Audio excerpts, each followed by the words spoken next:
The silent town Ravenwood was a quiet, unassuming town, nestled at the edge of a thick forest. Life moved slowly there, with familiar faces passing through its modest streets each day. But as autumn set in, the days grew shorter, and a sense of unease began to creep over the town, as if it was holding its breath. Eliza Carter, a reserved young woman who worked at the local library, found comfort in the predictable routine of her life. She spent her days surrounded by books and her evenings curled up with a novel at home. One chilly evening, as she was locking up the library, she noticed a small, tattered book lying on the doorstep. It was old, with a worn leather cover and no title. Curious, she picked it up and found a note tucked inside. "I will be gone in the dark." The words sent a chill down her spine, but her curiosity outweighed her unease. She took the book home, eager to learn more about it. That night, she opened it and found a series of unsettling stories, each one recounting strange events that had occurred in Ravenwood. Disappearances, dark figures seen at the edge of the woods, and whispers of things that moved in the shadows. What struck her most was that the stories were dated, some going back decades, and all were set in the town she knew so well. As Eliza read, she realized something even more disturbing.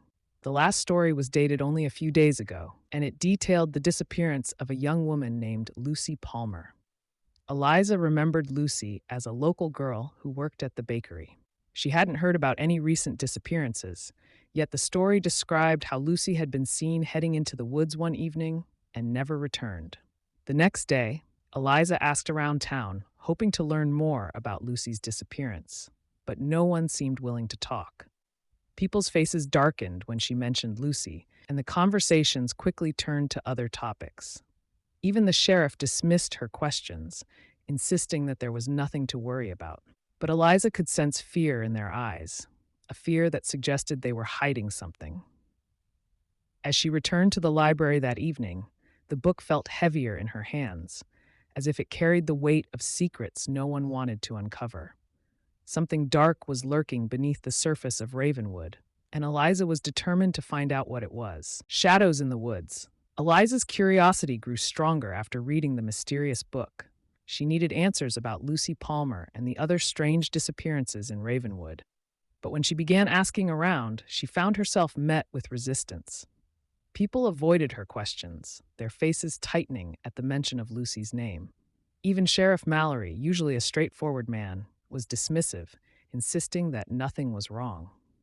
Yet Eliza sensed fear behind his words, as if the town was hiding something it didn't dare acknowledge. Determined to learn more, she delved back into the book, searching for clues. One story caught her attention. It spoke of an old, abandoned cabin deep in the woods, a place people were warned not to go. The story claimed the cabin was cursed, that those who entered it felt the presence of something watching them, something dark that seemed to linger in the shadows. Intrigued, Eliza decided to visit the cabin, hoping it might hold the key to unraveling the mystery. The journey through the forest was eerie. The trees towered over her, their branches twisting together to block out the sun, and a cold wind rustled the leaves, making the woods feel alive with whispers. After a long walk, she finally found the cabin. It was almost hidden by overgrown vines and shrubs, as if the forest was trying to swallow it whole. The door was slightly open, creaking as she stepped inside. Inside, the cabin was dark and musty, filled with the scent of damp wood. Dust coated every surface, and old, forgotten belongings were strewn around. A crooked mirror hung on the wall, catching her eye. As Eliza turned to leave, she glanced at the mirror and froze. For a moment, she thought she saw a dark figure standing behind her, its face obscured by shadow. But when she spun around, the room was empty. Heart pounding, she rushed outside, glancing back to see if anything followed. The walk home felt longer, the shadows growing darker around her. She couldn't shake the feeling that she was being watched, that whatever was in the cabin had followed her.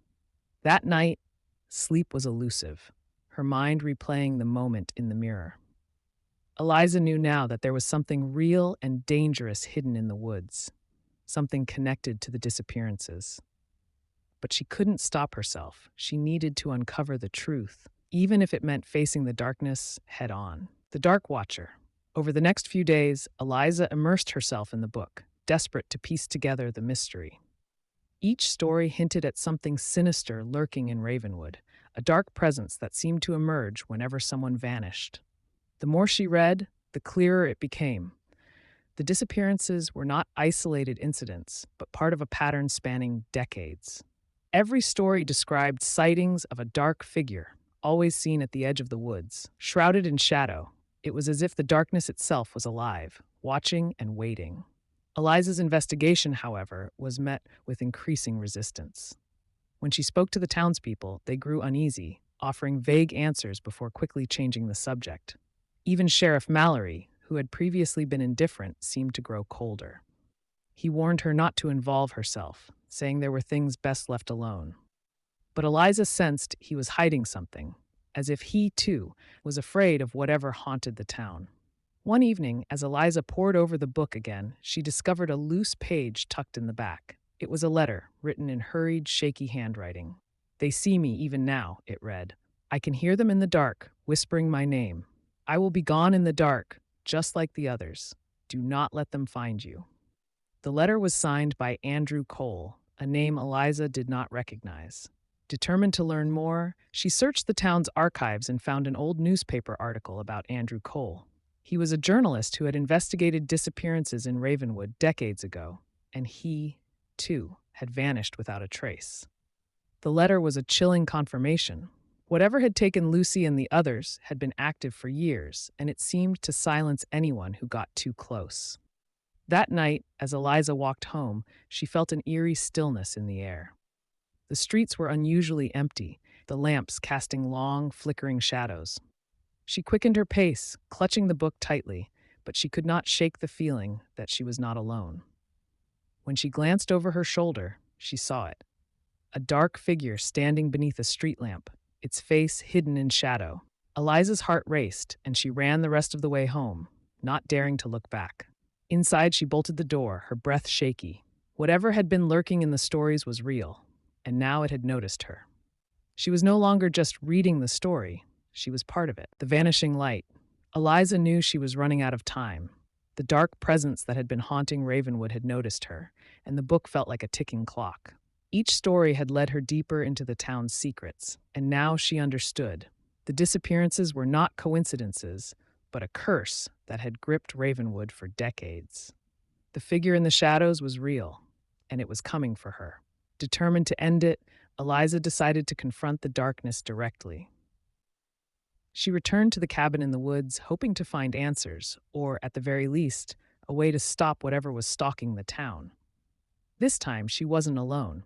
Sheriff Mallory, who had avoided her for days, showed up at her doorstep just before she left. His eyes were tired, and there was a fear in them she hadn't seen before. "I know you're going to the cabin," he said quietly.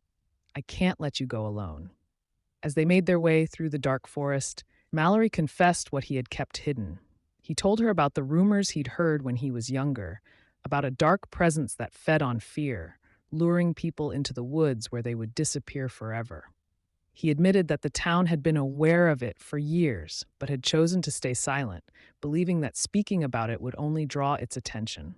"It watches," he said, his voice trembling. "It waits for those who look too closely." They arrived at the cabin just as the last light of day faded.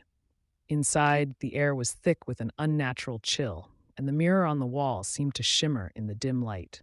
Eliza stepped closer, seeing the glass darken until it no longer reflected the room, but an endless void. From within that darkness, she saw faces staring back at her, faces of those who had disappeared, their eyes wide with fear.